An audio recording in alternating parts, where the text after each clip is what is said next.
Well, welcome everyone. My name is Faika Karukis, and I'm the administrator for Plan Member Services here at the Benefits Trust. So first off, I want to thank you for taking the time to join us today. And today we'll be reviewing the monthly invoice submission process. Oh, the clicker's not where. There we go. Okay, so here is our disclaimer. So I'll just give you a couple of seconds to review that.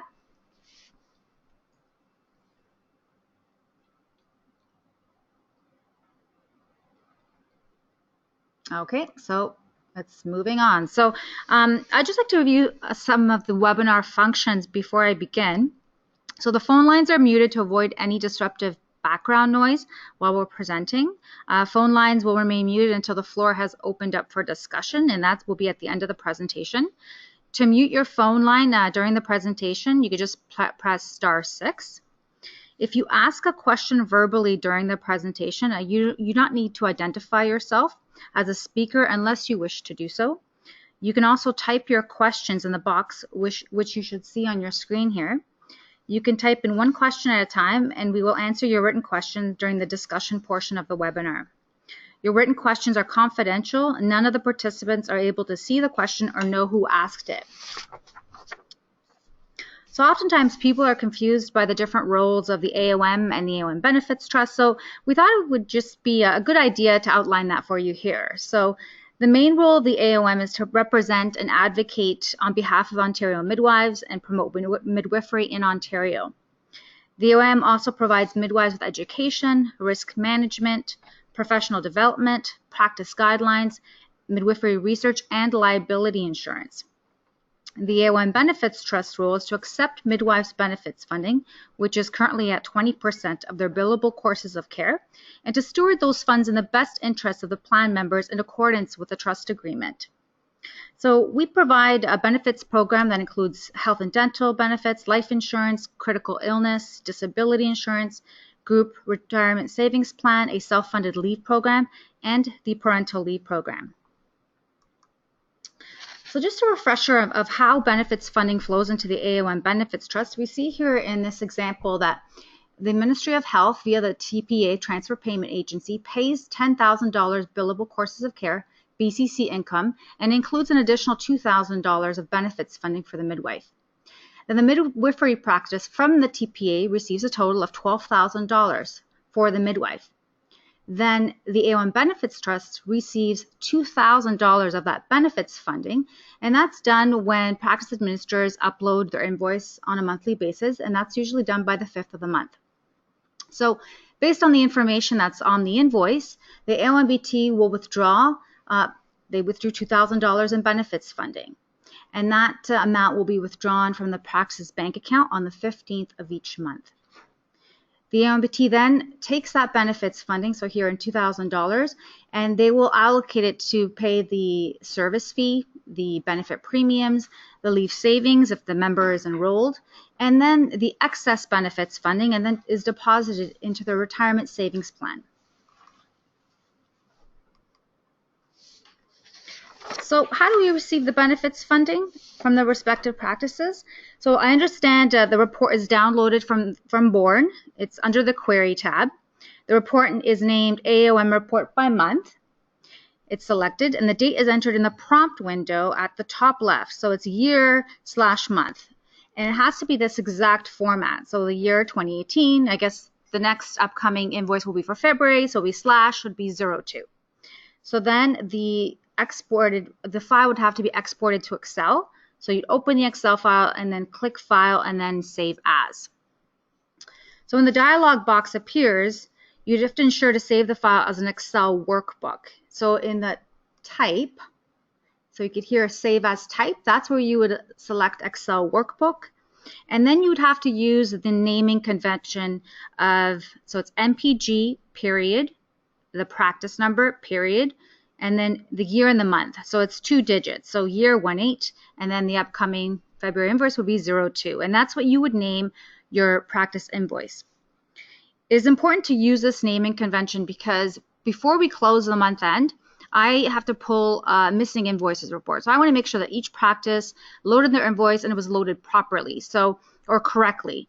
So then I download a report. So if let's say a practice didn't put the period between the MPG and the number, that practice would show up on my missing invoices report. So I would go into the system thinking, oh, okay, the benefits funding didn't load for that practice, so let me go double check.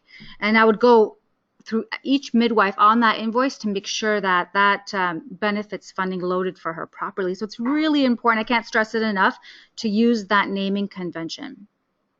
So once you have that file, you've converted it to an Excel, then you would just take it and save it anywhere on your computer where it's accessible. If ever you do have issues with Born, please don't hesitate to contact Vivian or Heather. So on this slide, I thought it'd be good to review just a sample practice invoice, because a lot of times I've been finding that you know, the invoice is uploaded, but we don't really know, or, you know, there's some, you know, administrators that really don't know which each of those columns represents. So I thought we'd just take a few moments to discuss that. So in the header of the invoice, we're familiar with the TPA number, the MPG name, billing month, billing midwife, fee type, fee level, the BCC count, any caseload variables they might have, the total BCC count, any rural and remote supplements they may have, and any secondaries. So that would be under second count A or second count B. And then the income that the midwife would earn would either be under fees A or fees B. And the benefits funding amount that is withdrawn from the AOMBT on the 15th of each month is either captured under other A or other B. So the difference between practices that bill under A and practices that bill under B has to do with the seconds. So when a practice was first set up initially, they had the option of selecting, okay, I want to be a bill under A, or I want to bill under B. So if a practice selected A, the coordinating midwife provider receives the benefits for the secondary fee. If a practice selected B, the second midwife at the birth receives benefits for the secondary fee incentive. So that's the difference. So if a practice bills under A, I'm only really looking at the columns that end with A. So I'm looking at the total BCC count, but then I'm looking, okay, the rural and remote earnings A, then it would be the second SCC count for A, then it'd be fees A, and then other A is really the column that I'm interested in, and I'll be, you know, using that column to withdraw the benefits funding from the practice's bank account. So please note that the administration system can only accept a current invoice for processing. So for any corrections or adjustments to historical practice invoices, including if a previous invoice was not submitted to the AOMBT for processing, please process all changes within the Born system so that the current invoice reflects any adjustments. And if you have any problems with that, you can always contact us. So you can always upload your invoice by going to our website, midwivesbenefits.ca, and you can just click the purple button there on our homepage. If ever there are no billings to submit for any particular month, please send an email to invoices@midwivesbenefits.ca, just stating the practice number and that you can indicate that you have no billings for the month. On our website, again at midwivesbenefits.ca, you can also find the monthly submission processing guide, which walks you step by step on how to upload your practice invoice. The invoice submission website requires Internet Explorer 10 Plus or Google Chrome. So if you are having issues, you may want to switch to one of these browsers.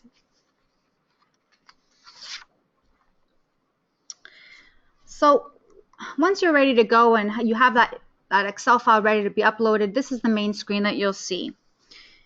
And if you ever have problems logging in, please feel free to contact us. So when you do want to upload your invoice, you would go to File Services, and you see on the screen at the bottom left-hand corner, you'll see the box entitled Upload File. So you'd click that, and then you'd select the file it's wherever it's saved on your computer. You would browse and select that file, and then you'd click the check mark.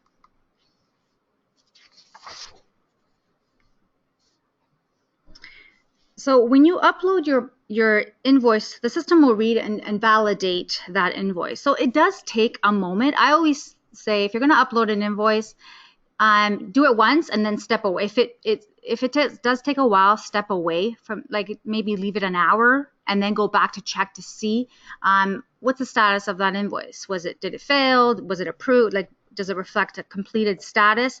Because sometimes I find that you know, practice administrators can upload their invoice, and then maybe the system isn't working fast enough, so then they upload again and maybe another time. So I think because there's so many validation steps that the program is doing, it's going through each column and trying to validate the information there on the invoice. So it does take some time to automatically, to check those columns. So it's, what it's looking for. It's looking to ensure that the information that was uploaded is current. So it's not a historical invoice or maybe an invoice that is from a prior billing period. It's also checking to see, has this invoice been uploaded another time? Has it been, and it's already been processed? Also, that funding that we're receiving on that invoice, it wants to make sure that it aligns with the information that's in our system.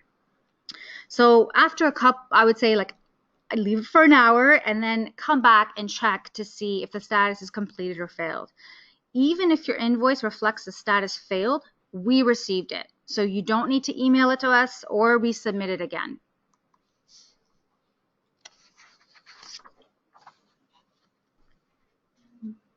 So some practices are interested in why their invoice failed. So if you want to know, there's a red icon. So your invoice will say fail, and there's a little red button. You can click on that, and it'll provide you with the reason why the invoice failed. And here are some reasons why invoices failed. So sometimes another billing period, another billing month is included in the same invoice with the current month. So the system's going to automatically fail it because it's not recognizing that other month.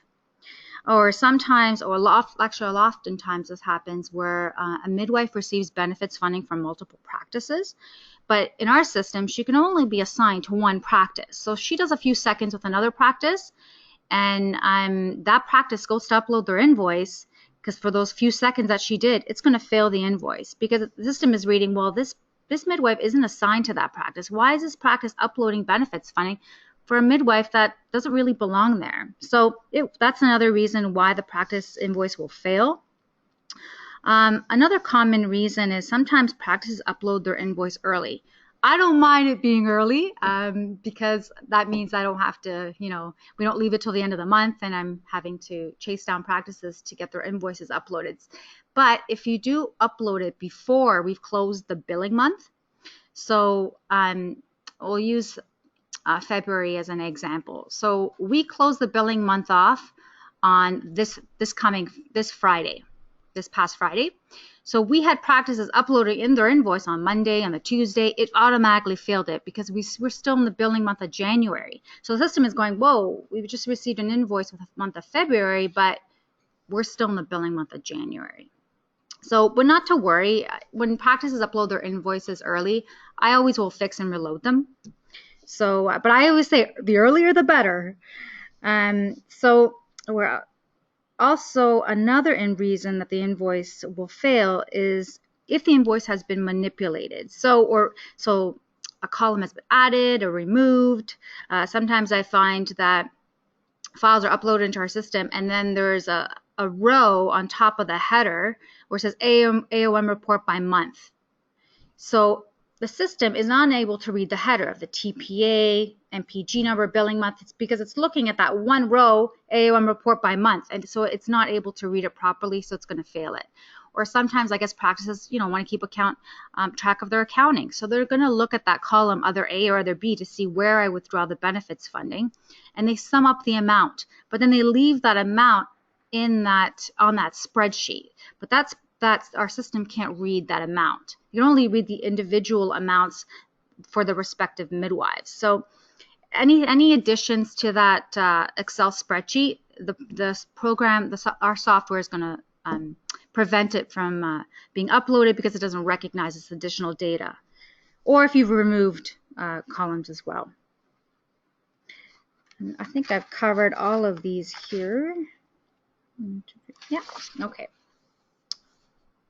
Okay, so how do I correct and reload a failed invoice, which is not for the current billing month? I do suggest that if you are going to, once you load an invoice, that you, if the amounts are changing, that you notify us, because I'm going to be using that initial invoice that you loaded to withdraw the benefits funding. So if you've made adjustments to it after, especially when it comes to the amounts, definitely reach out to us. But in cases where just an extra billing month was added, like we see here in the example where the invoice is for July 2015, but somehow benefits funding from September to December 2014 and the month of January 2015 were included. So the system prevented it from loading properly. Now, if you want to go and fix this, you'd go back to your original Excel file, wherever you've saved it on your computer, and you'd remove those months that are highlighted in red because they don't apply, and it's from a prior billing period. Once you've done that, then you'd file save as, make sure, obviously the file's in Excel, but the extension, the file name extension will need to be updated. So once you've saved it, you see your save as type Excel workbook, you have to make sure that your file name, so originally you put MPG period, the practice number period, you had the year 18, and let's say 02 for February, this upcoming February. So now you want to add a 0.1 because you've made a change to that file. Because if you load it without adding that 0.1 at the end, the system's going to fail it, thinking it's a duplicate invoice. Why is it being reloaded a second time? But 0.1, that's a way you kind of get around it, loading it. So that's how we reload an invoice where we want to fix to remove a prior billing period.